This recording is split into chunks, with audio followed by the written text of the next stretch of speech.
अस्सलाम वालेकुम स्टूडेंट्स। आज हमने डिस्कस करना है गेस्ट पेपर क्लास 10 केमिस्ट्री का। ठीक है, हम देखेंगे कि कौन कौन से इंपॉर्टेंट क्वेश्चंस जो हैं वो इसमें आ सकते हैं। तो इसमें कोई मुश्किल बात नहीं है, अगर आप सेलेक्टिव चीज़ें पढ़ेंगे तो आप ज़्यादा अच्छे मार्क्स ले सकते हैं। एक होता है स्मार्ट वर्क और एक होता है हार्ड वर्क। अगर आप हार्ड वर्क करते हैं तो आपके अच्छे नंबर आएंगे, लेकिन अगर आप स्मार्ट वर्क कर रहे हो तो आपके बहुत ही ज़्यादा अच्छे नंबर आएंगे।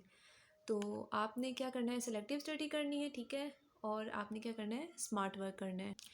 तो हम यहाँ पे क्या करते हैं, चैप्टर नंबर 9 से स्टार्ट करते हैं, ठीक है, जो कि केमिस्ट्री 10 का पहला चैप्टर है। ठीक है, इसमें सबसे पहले जो हम क्वेश्चन देखते हैं, सब मोस्ट इंपॉर्टेंट क्वेश्चन है वो है इसमें लॉ ऑफ मैथ सेक्शन। ठीक है, लॉ ऑफ मैथ सेक्शन में हमने जो डेरिवेशन डिराइव की है एक्विलिब्रियम कांस्टेंट के लिए, ठीक है, ये जो हमने डेरिवेशन ड्राइव किया एक्विलिब्रियम कांस्टेंट के लिए बहुत ज़्यादा इंपॉर्टेंट है लॉन्ग के लिए। के सी इज़ इक्वल टू के एफ ओवर यही है के एफ ओवर के आर। ठीक है, एक्विलिब्रियम कांस्टेंट की ये जो हमारे पास हमने डिराइव करनी है एक्विलिब्रियम कांस्टेंट का एक्सप्रेशन, तो ये बहुत ज़्यादा इंपॉर्टेंट है। इसको आपने सबसे पहले बहुत अच्छे तरीके से करना है। ठीक है, उसके अलावा यहाँ पे आपने देख लेने हैं यूनिट्स किस तरह से निकालते हैं।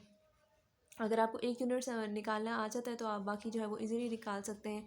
इंपॉर्टेंस ऑफ एक्विलिब्रियम कांस्टेंट इसमें, ठीक है। नेक्स्ट जो है वो आपने जो MCQs हैं इसके वो बहुत अच्छे तरीके से कर लेने हैं, ठीक है, क्योंकि फुल मार्क्स गेन करने के लिए MCQs आपके फुल होने चाहिए और आपने पूरा चैप्टर एक दफ़ा अच्छे से रीड ज़रूर कर लेना है, क्योंकि वो जो MCQs हैं वो मिड में से भी आ सकते हैं, ज़रूरी नहीं है कि वो एक्सरसाइज के ही MCQs हों। नेक्स्ट आप चैप्टर नंबर 10 को अगर देखें, जो कि है एसिड्स बेस एंड सॉल्ट, तो इसमें 3 थ्योरीज आपको देखने को मिलेगी। आर्हेनियस कॉन्सेप्ट है, ब्रॉन्स्टन फ्लोरी कॉन्सेप्ट, ठीक है, और लिविस कॉन्सेप्ट है। तीनों थ्योरीज को अगर आप कंपेयर करेंगे तो कोई भी मसला नहीं होगा, ठीक है। इसके बाद सबसे इम्पॉर्टेंट चीज़ जो है इसमें वो है मेथड्स ऑफ मेकिंग सॉल्ट। ठीक है, हमारे पास यहाँ पे 5 मेथड्स हैं सॉल्ट मेकिंग के, ठीक है, ये आपने अच्छे तरीके से कर लेने हैं। 5 मेथड्स ऑफ मेकिंग सॉल्ट, ये बहुत इंपॉर्टेंट है। और नेक्स्ट मैं दोबारा से आपको बता रही हूँ कि MCQs को आपने क्या करना है, अच्छे से तैयारी करनी है, क्योंकि फुल मार्क्स गेन करने के लिए MCQs जो है वो सारे ठीक होना ज़रूरी है।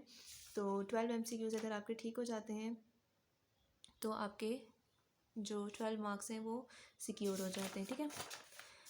नेक्स्ट चैप्टर हम देखते हैं ऑर्गेनिक केमिस्ट्री। ठीक है, ऑर्गेनिक केमिस्ट्री में आपने देखना है general characteristics of organic compounds. आप सोचते होंगे कि ये जो कैरेक्टरिस्टिक्स हमें दिए हुए हैं ये बस ऐसे ही हैं, इनमें कोई ख़ास बात नहीं है, लेकिन ये लॉन्ग क्वेश्चन में आ सकता है, ठीक है। और ये हेडिंग्स के साथ आपने इसको जो है वो क्या करना है, इसको सॉल्व करना है। अगर आप हेडिंग के साथ इसको करेंगे, आपकी पेपर प्रेजेंटेशन अच्छी होगी तो आपके मार्क्स काटने का सवाल ही पैदा नहीं होता है, क्योंकि आपने अगर इसमें कोई इंपॉर्टेंट चीज़ आ रही है, ठीक है, तो उसको आपने क्या करना है, मार्कर से लिख देना है, या फिर उसको मार्कर से अंडरलाइन कर लेना है, या फिर हाईलाइट कर लेना है, ठीक है।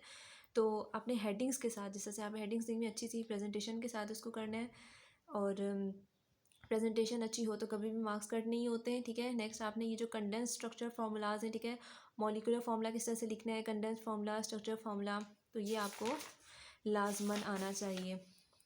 नेक्स्ट आपको ये टेबल भी पता होना चाहिए कि इसकी नंबर ऑफ़ कार्बन आइटम्स के लिहाज से जो है वो इनकी स्टेम क्या है और इसका सफिक्स क्या लगेगा, ठीक है। नेक्स्ट जो है वो यहाँ पे इंपॉर्टेंट बात है या क्लासिफिकेशन ऑफ ऑर्गेनिक कंपाउंड्स में, क्लासिफिकेशन ऑफ ऑर्गेनिक कंपाउंड्स में आपको नेम आ सकते हैं, ठीक है।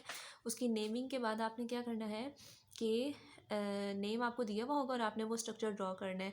तो आपको ये कोई भी नेम दे सकते हैं, साइक्लोप्रोपेन, साइक्लोब्यूटेन, बेंजीन, और सबसे इंपॉर्टेंट ये जो यहाँ पे हैं पायरिडीन, फ्यूरेन और थायोफीन, ठीक है। ये सिर्फ नेम देंगे और आपने इनकी क्या करना है, स्ट्रक्चर्स को ड्रॉ करना है। तो आपको क्या जो है, आपको सबसे पहले प्रैक्टिस करनी है अच्छी तरह से इनकी, ठीक है, स्ट्रक्चर्स की, और आपको नेम भी साथ में पता होना चाहिए, क्योंकि पेपर में सिर्फ नेम आएगा और आपने स्ट्रक्चर्स को ड्रॉ करना है। नेक्स्ट यहाँ पे फंक्शनल ग्रुप्स भी आपने देख लेने हैं, ठीक है। हम चलते हैं हाइड्रोकार्बन्स में। हाइड्रोकार्बन जो है वो मोस्ट इंपॉर्टेंट चैप्टर है, ठीक है, आपकी बुक का, ये आपको आगे भी बहुत काम आएगा। तो हाइड्रोकार्बन्स में जो है आपने ये नहीं करना कि सिंपल अल्केन सिंगल बॉन्ड है, अल्कीन डबल बॉन्ड है, अल्काइन ट्रिपल बॉन्ड है, तो इस तरह से आपको आ जाएगा, ठीक है। इस तरह से बिल्कुल भी तैयारी नहीं करनी है, अच्छे से तैयारी करनी है, ठीक है। बीच बीच में से कोई भी क्वेश्चनिंग हो सकती है कि इसका डॉट एंड क्रॉस स्ट्रक्चर लिखें। और सबसे इंपॉर्टेंट क्वेश्चन यहाँ पे मेथड्स ऑफ प्रिपरेशन है, ठीक है। मेथड्स ऑफ प्रिपरेशन आपने तीनों के अच्छी तरह से करने हैं, और मेथड्स ऑफ प्रिपरेशन तीनों के जो है वो कंपेयर कर करके करने, इस तरह से आप कभी भी नहीं भूलेंगे, ठीक है। और नेक्स्ट जो है यहाँ पे ये जो हेलोजिनेशन है, ठीक है, हेलोजिनेशन वाला टॉपिक ये भी बहुत इंपॉर्टेंट है, ठीक है। मीथेन से जो है वो टेट्राक्लोरोमीथेन किस तरह से बनेगा in the presence of diffused sunlight और in the presence of direct sunlight, ये भी आपने देख लेना है, ठीक है। तो मेथड्स ऑफ प्रिपरेशन आपने अच्छी तरह से कर लेने हैं सबके।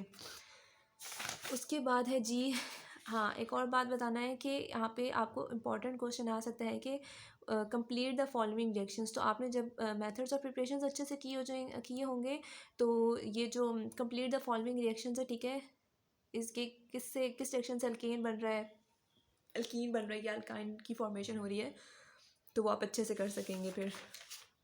तो ये चैप्टर बहुत इंपॉर्टेंट है, it needs a lot of practice, ठीक है। हाइड्रोकार्बन वाला चैप्टर आपने बहुत अच्छे से करना है। नेक्स्ट जो है वो बायोकेमिस्ट्री, ठीक है। बायोकेमिस्ट्री में आपने क्या करना है, बायोकेमिस्ट्री में आपने प्रोटीन बहुत इंपॉर्टेंट है, ठीक है। प्रोटीन के अलावा जो है वो वाइटामिन्स बहुत इंपॉर्टेंट है। वाइटामिन्स में मैं आपको बता दूं कि आपको ये टेबल नज़र आ रहा होगा, ठीक है।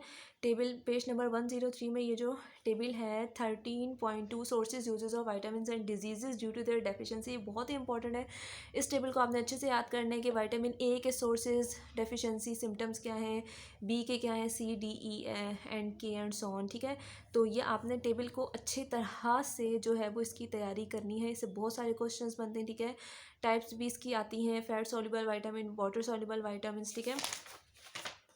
और उसके अलावा जो है वो न्यूक्लिक एसिड बहुत इंपॉर्टेंट है, ठीक है। न्यूक्लिक एसिड में डीएनए और आरएनए की जो है वो एक्सप्लेनेशन, डायग्राम वगैरह ये आपने करनी है, ठीक है। इसकी सबसे पहले आपने हिस्ट्री लिखनी है न्यूक्लिक एसिड में, ठीक है। आपने फिर बताना है कि ये न्यूक्लियोटाइड से मिलके बना होता है, उसके कंपोनेंट्स लिखने आपने, फिर आपने बताना है कि इसकी 2 काइंड्स होती हैं, डीएनए, आरएनए। इसकी डिस्कवरी आपने यहाँ पे बुक में तो मतलब सब मिक्सचर इकट्ठा लिखा हुआ है ना, तो आपने इसको जो है वो 1 बाय 1 करना है, ठीक है, हेडिंग्स के साथ दे करके। सबसे पहले इसकी हिस्ट्री बतानी है, ठीक है, फिर इसका डेफिनेशन बतानी है, इसकी काइंड्स बतानी है, फिर काइंड्स को 1 बाय 1 करके एक्सप्लेन करना है, डीएनए क्या होता है, आरएनए क्या होता है, ठीक है। तो ये भी जो है वो बहुत इंपॉर्टेंट है, टॉपिक है। और वाइटामिन्स का ये जो टेबल है ये आपने अच्छे तरीके से कर लेना है। नेक्स्ट अगर हम चैप्टर नंबर 14 में आए, जो कि है एनवायरमेंटल केमिस्ट्री, तो एनवायरमेंटल केमिस्ट्री में आपको सबसे पहले तो ये लेयर्स आनी चाहिए, एटमॉस्फेयर की जो लेयर्स हैं, ठीक है, थर्मो, स्ट्रेटो, मीज़ो, ठीक है, और ट्रोपोस्फियर, ये सारी लेयर्स आपने कंपेयर करके पढ़नी है और अच्छी तरह से ये आपको आनी चाहिए। और उसके अलावा यहाँ पे आपको जो ozone depletion and it's effects है, ये टॉपिक बहुत इंपॉर्टेंट है, ठीक है। ये आपने बहुत अच्छे से करना है, ठीक है। यहाँ पे देखें किस तरह से ओजोन की डिप्लेशन हो रही है और हमारे पास जो है वो एटॉमिक ऑक्सीजन रिएक्ट कर रहा है ऑक्सीजन मॉलिक्यूल के साथ, और ये जो रिएक्शंस आपको यहाँ पे दिखाई दे रहे हैं, ठीक है, ये क्लोरोफ्लोरोकार्बन्स के और क्लोरीन रेडिकल का जो है वो ओजोन के साथ, ये बहुत इंपॉर्टेंट है, ठीक है। ये आपने बहुत अच्छे से करना है। नेक्स्ट जो है वो एसिड रेन है, ये भी आपने अच्छे से देखनी है। एसिड रेन क्या होती है, ग्लोबल वार्मिंग क्या होती है, अच्छे से देखनी है। और ये टेबल जो है एयर पोल्यूटेंट्स की फिजिकल प्रॉपर्टीज़ क्या हैं, इनके सोर्सेज क्या हैं, हार्मफुल इफेक्ट्स क्या हैं, दिस इज़ वेरी इंपॉर्टेंट। और मैं फिर से बार बार आपको बता रही हूँ कि जो MCQs हैं, सबसे पहले आपने MCQs की तैयारी करनी है, MCQs अच्छी तरह से करने हैं क्योंकि आपने अपने 12 मार्क्स को सिक्योर करना है। नेक्स्ट जो है 15 चैप्टर एनवायरमेंटल केमिस्ट्री वाटर, ठीक है। एनवायरमेंटल केमिस्ट्री वाटर में क्या है, आपने सबसे पहले जो आपको पता होना चाहिए कि वाटर की जो प्रॉपर्टीज़ है, इनमें जो है वो शॉर्ट क्वेश्चन बहुत से बन रहे हैं इस टॉपिक को, आपने प्रॉपर्टीज़ और वाटर को अच्छे से रीड करना है, ठीक है। इसमें MCQs भी बहुत बनते हैं और शॉर्ट क्वेश्चन भी इसमें जो है 2-3 बहुत इंपॉर्टेंट बन रहे हैं, तो ये आपने इसको अच्छे से करना है। नेक्स्ट जो आपने करना है वो करना है टाइप्स ऑफ हार्डनेस, ठीक है, टाइप्स ऑफ हार्डनेस टेम्प्रेरी और परमानेंट, ये बहुत इंपॉर्टेंट है। Methods of removing hardness, methods of removing hardness, आपने इसमें बहुत सारी प्रैक्टिस की ज़रूरत है। इसमें जो है वो रिएक्शंस हैं, तो ये अगर आप करेंगे तो ये आपकी चैप्टर की तैयारी अच्छे से हो जाएगी।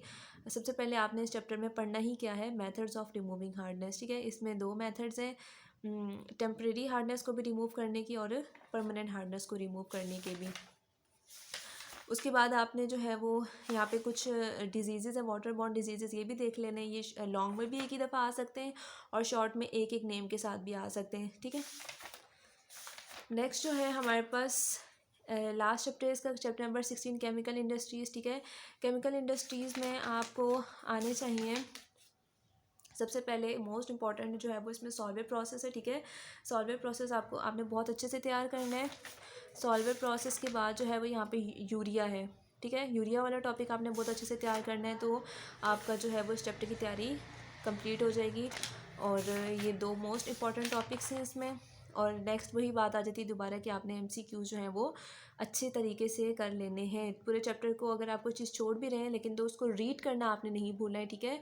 अगर आप रीड करोगे तो उसमें या तो शॉर्ट क्वेश्चन भी बन जाता है, ठीक है, और MCQs भी बन जाते हैं। तो एक चीज़ आपको अगर समझ में नहीं आ रही है, ठीक है, तो बेटा उसको आप बार बार पढ़ो उस चीज़ को, तो वो कभी भी आपके जहन से नहीं जाती है, ठीक है। आपको एक दफ़ा समझ नहीं आप उसको दोबारा रीड करो, रट्टा मारने की बिल्कुल भी ज़रूरत नहीं, ठीक है। सेलेक्टिव स्टडी करें, सेलेक्टिव स्टडी करके जो है वो आप अच्छे मार्क्स ले सकते हैं। अगर आपको सब याद नहीं हो रहा है, मोस्ट इंपॉर्टेंट क्वेश्चंस करें और इस तरह से आपकी अच्छी तैयारी हो जाएगी। तो ठीक है, बेस्ट ऑफ लक आपके एग्ज़ाम्स के लिए। तो आप अच्छे से तैयारी करें, मिलते हैं नेक्स्ट वीडियो में।